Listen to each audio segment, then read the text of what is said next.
Here's the Predator 22 if it comes in boxed up from Harbor Freight. I got this with a coupon, $75 off.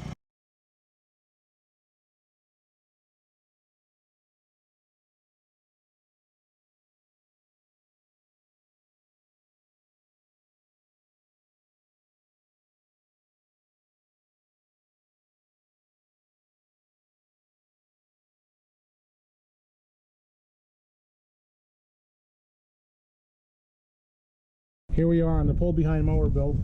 We're building for the Ventrac or my Dixie chopper to pull next to it to double the cutting width from 6 feet to 11.5 feet, which is basically 2 passes with the overlap. I built this buggy entirely out of scrap steel, leftover parts, spare parts, and just things I'd put together. Most of the parts I've collected over the years. Most of it was sitting outside. Most of the steel was pretty rusty. It required a lot of grinding to get clean enough to weld. I weld it with an old school arc welder because that's what I have at home. I did this over the course of about a week's time, on and off. Most of it was done over a 1 weekend period. But if I had to do it over, I could do it easier, and I'd do a couple things differently. The axle was free. Again, all the steel was free. Some of the black pieces of long metal were from pallet straps for sanders. I just used what I had. This has not been fancy, and it's just for my own use. And to be honest with you, it works perfect. It's very sturdy, it's stable, and it's exceeded my expectations. It floats well. I'm very happy with it overall. I was just waiting for the opportunity to purchase an extra deck for a fair price. Attachments for these Ventracs go expensive. So when I found a fair price on the second deck, I bought it and put this plan into action. This is not the first one I built. I built one about 18 years ago for my father at Scotts Corners Golf Course. I will post some pictures of that at the end. That one is built actually a lot more like the front of a Steiner or Ventrac. This one I built it having known what I could get away with, basically. I don't have a drop idler on this thing where a Ventrac or Steiner does. That saves the belt. It saves an idler pulley and the bearings that will eventually fail in it. It also saves horsepower. So this particular unit with 22 horsepower on it is an absolute powerhouse. This thing is basically unstoppable. It ended up using a B40 belt, which is also used on the Ventrac.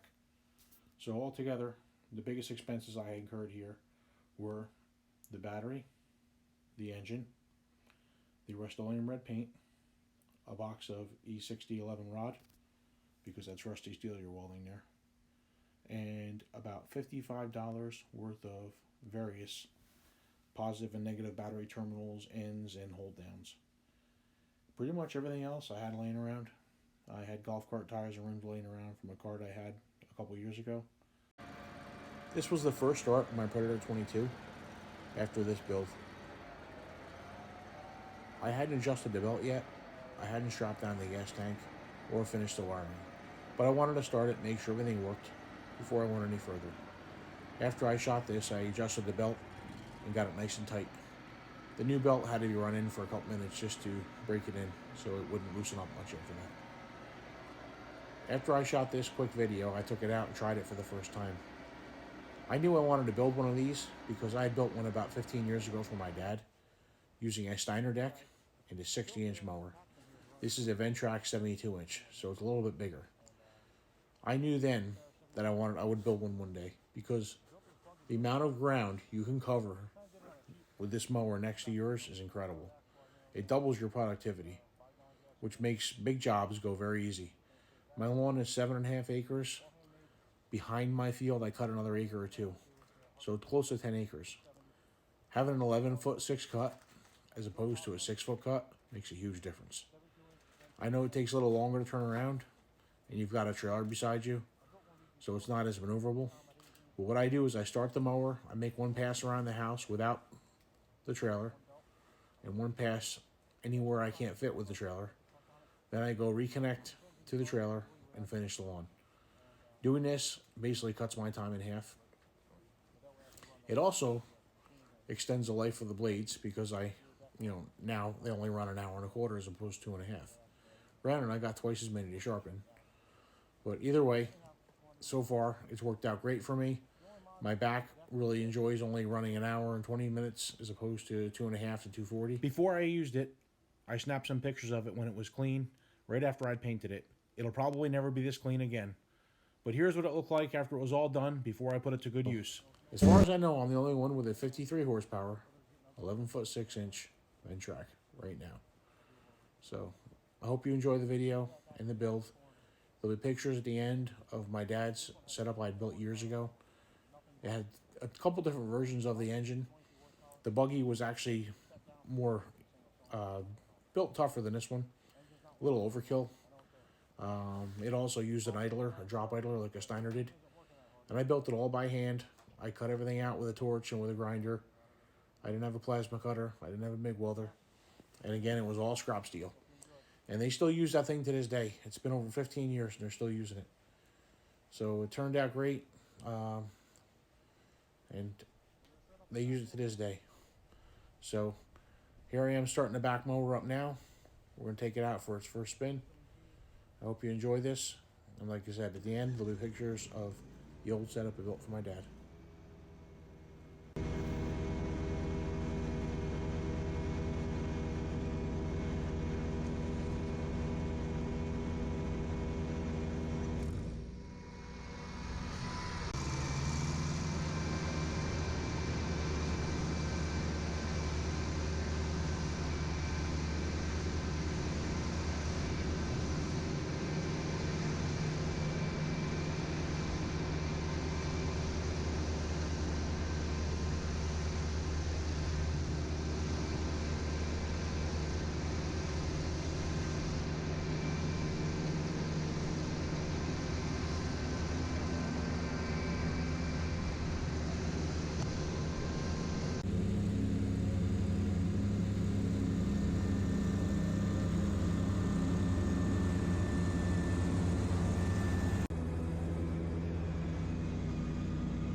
Here in normal cutting conditions, the mower does phenomenal.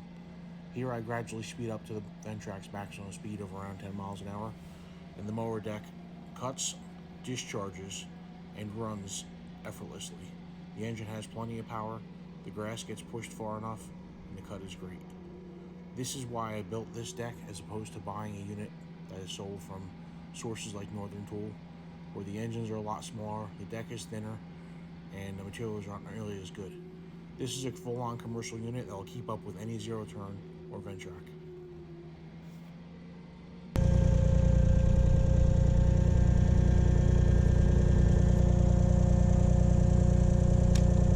Fire in the hole.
From this angle, you can see that this mower really does a great job. It just tears right through this tall grass. This was the first time I cut this field this year. It was at least a foot tall, some places close to 2 feet. The tires on the Ventrac are 22 inches tall. The grass was as tall as the tires in some spots. And this thing ate right through it. This back mower outperforms the mower on the Ventrac by a long shot. There's just more horsepower available to the deck. All the power goes to the deck. The mower on the front, there's so much horsepower being used by the hydraulic system of the machine. Even though it's a 31 horsepower engine, it doesn't have the same horsepower to the deck available that this one does. Also, not having a drop idler saves horsepower as well. Either way, this thing is more like a brush hog than a mower. It really is amazing how well it works in deep grass and how it eats right through anything without bogging. I mean, even the blades on this deck were not very sharp. I hadn't touched them this year, so they weren't new either. Even so, it still worked incredible. And that's an old deck. It's got a lot of use on it, a lot of time on it. It's not perfect underneath. The paint's long gone and it's rusted up. So it's far from perfect. And it still did an amazing job. So I'm super impressed with how this thing turned out. And in normal cutting conditions, the engine's not even working hard. It just goes right through everything. No problem at all. Really, really, really works well.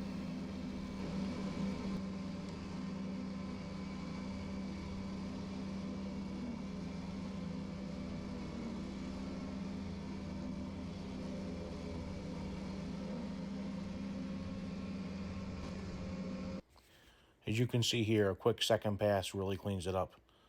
It didn't take long to do this area at all. If I hadn't had the back mower, it would have probably took 2.5 times as long as it did, because I would have had to go on slower than with both mowers, because the back mower did most of the work.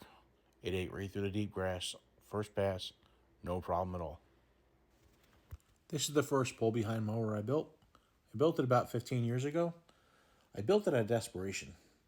My boss didn't have the money to spend $80,000 to $100,000 on a large area Toro or Jacobson mower. At the same time, we still had 30 to 50 acres a week to cut. So this was my temporary solution, and I ended up using it until I left there. I built this because I had two 60-inch Steiner decks, but only had one person to run them. So I thought about how to get the second deck to cut alongside the first one. And this is what I came up with. I thought about it for a while, came up with a pony motor design. The first version of it had an old 24 horsepower worn out Onan engine that was actually out of the Steiner. It still ran, it burnt some oil, but I figured I was building this thing on the cheap, so it would work for now. When that wore out, I put a 22 Kohler on there that was also out of a Steiner that was worn out. Then I wore that out, and I went to a 13 horsepower single cylinder Honda clone. All in all, I put about 5,000 hours on this thing over the course of about 10 to 15 years. And as far as I know, they're still using it to this day. They call it the trailer mower. It works really well, and as you can see by the picture here, the front drive is very identical to a Steiner's. I built this one exactly off the Steiner, copied it as best I could. It took me a while to build it, and the first time I used it, I realized how great it was. It cut my time in half, and it made cutting big areas really, really easy. I knew from this day on, I would build one day for myself. And that's what I did. And this was the inspiration for my build.